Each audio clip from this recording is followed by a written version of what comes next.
Vamos ficar com o resumo do último capítulo da novela Tititi desta sexta-feira, 8 de outubro. Marcela chora ao ver Paulinho e diz: "Oi, meu amor, que bom poder te abraçar de novo, meu pequeno. Que bom que eu tenho você na minha vida, porque eu não ia ter forças para viver." Renato pergunta por que ela não falou para ele que ela ia ter alta e ele ia buscar ela, porque eu queria fazer uma surpresa para você. Renato diz a Marcela que ele teve tanto medo de perder ela, não só eu, o Edgar também. Marcela diz que ela agradece a ele, a dona Bruna, a Camila por terem me apoiado e ajudado você a cuidar do nosso filho. Mas acima de tudo eu agradeço a você, Renato, pelo pai e pelo homem maravilhoso que você foi para mim. Renato pergunta: como assim? Você tinha razão quando disse que a gente precisa ter coragem para se libertar, para poder seguir em frente. Renato pergunta se ela já se decidiu. Quando eu te disse que a metade do meu coração ia ser seu, eu não estava mentindo. Não importa o que aconteça, Renato, você vai estar sempre comigo, por tudo que a gente viveu junto, por quem você é, porque você me deu o presente mais valioso da minha vida, o meu periquitinho. Renato diz que ele lamenta muito que ela não fique com ele.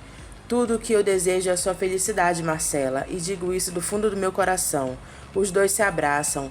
Suzana conhece um novo amor dentro da Moda Brasil. Stephanie ganha um reality show e fica rica e famosa. Dorinha vai ao encontro de Breno. Ela pergunta se ele enlouqueceu. O que está acontecendo? Você comprou aquele veleiro? Breno diz que desde criança era o sonho dele ter um barco para navegar pelo mundo. Dorinha pergunta se ele sabe velejar. Ele diz: Dorinha, eu ia te convidar para um barco furado? Ela pergunta se ele está convidando ela para ir com ele. Que companhia melhor eu ia ter na última viagem? Dorinha diz que não vai ser a última viagem dele.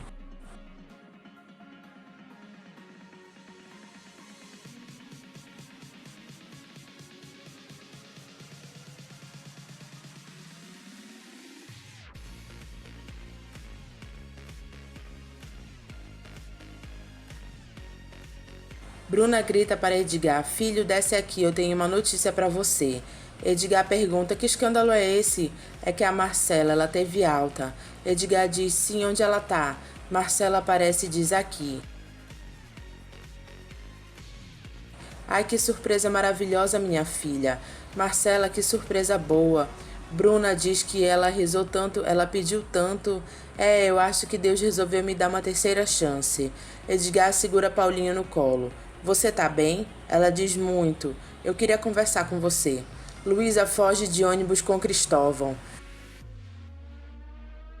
Marcela diz a Edgar que antes dela receber o telefonema da Luísa, ela já estava decidida a procurar ele.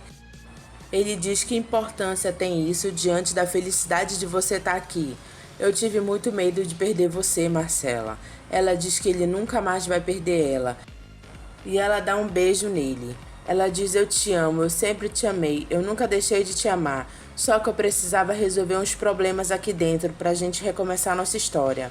Edgar diz que ele já entendeu, ela não precisa falar mais nada. Entendeu que você é o homem da minha vida? Eu não acredito que você tá aqui comigo. Agora me perdoa por todas as mágoas. Marcela diz que nada vai separar eles, mais nada. Eu prometo. Edgar promete ser o melhor pai do mundo para Paulinho e para os outros que eles ainda vão ter. Ela diz e os dois se beijam. Renato está triste olhando o muro dele e quando Isabel aparece pergunta se ele já teve alguma outra ideia para o muro dele. Ele diz: não sei, eu nunca me senti tão vazio de amor.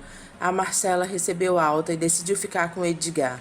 Você já esperava por isso, né, Renato? Ele diz que o triste não foi a Marcela ter escolhido o Edgar, é saber que o meu filho vai ser criado por outro homem. Isabel diz que o pai do Paulinho sempre vai ser ele. Renato diz: mas o Edgar vai ter mais espaço e presença na vida do Paulinho, e ele adora ele. Isabel diz: assim como você adorava o Luquinha, lembra? Você até queria assumir o Luquinha? É engraçado. Como se a história se repetisse, só os papéis se inverteram. Você é o Edgar do Luquinha. Renato diz: pena que não era para ser. Isabel diz: pena que ainda não era a hora. Renato diz: não foi isso não, não era a hora, porque você não me amava. Você acha mesmo? Renato diz: acho. Isabel beija ele. Ele diz: Isabel. Ela diz: eu te amava sim, Renato, e eu ainda te amo. Será que você ainda não percebeu que desde quando eu voltei para sua vida eu tô aqui do seu lado esperando uma outra chance? Renato beija ela. Bruna e Gustavo leem um e-mail de Julinho dizendo que ele virou surfista e ele vai visitar eles. Rosário e Márcia terminam juntos em Saquarema. Bruna diz a Gustavo que eles são muito abençoados. Ele diz: abençoado fui eu quando eu conheci você, meu amor. Edgar agora trabalha como fotógrafo. Renato está com Luquinha e Isabel quando Stella diz a Giancarlo que as coisas não saíram exatamente como ele queria. Mas o importante é que o nosso filho está feliz. Deus escreve certo por linhas tortas. Eu também. Cassiano aparece na casa de Jaque e Júlia diz: seja bem-vindo. Cecília cumprimenta ele. Ela diz: André, eu acho que chegou a hora de você conhecer o seu pai. Cassiano diz: sabia que eu fiquei muito honrado em saber que eu era pai do famoso Jacques Leclerc? Jaque pergunta se ele ficou tão feliz porque abandonou a minha mãe. Cassiano diz que isso foi um desencontro. Se eu soubesse que a Cecília estava grávida de você, eu jamais teria me afastado. Me dê um abraço. Jaque diz que desde que ele soube que o nome dele não era mais Vitor Valentim, até que ele começou a simpatizar com ele. Os dois se abraçam. Jaqueline apresenta a coleção Tititi. Ela e a banda dela começam a cantar ao lado de Rita Lee.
Ari pergunta a André se ele não tinha que estar atrás da cortina não. Mas eu não ia perder a oportunidade de te ver tropeçar e cair com a cara no chão. Ha. Os dois começam a brigar e Jaqueline diz: me diz a verdade, esse é ou não é o fim? Os três se abraçam.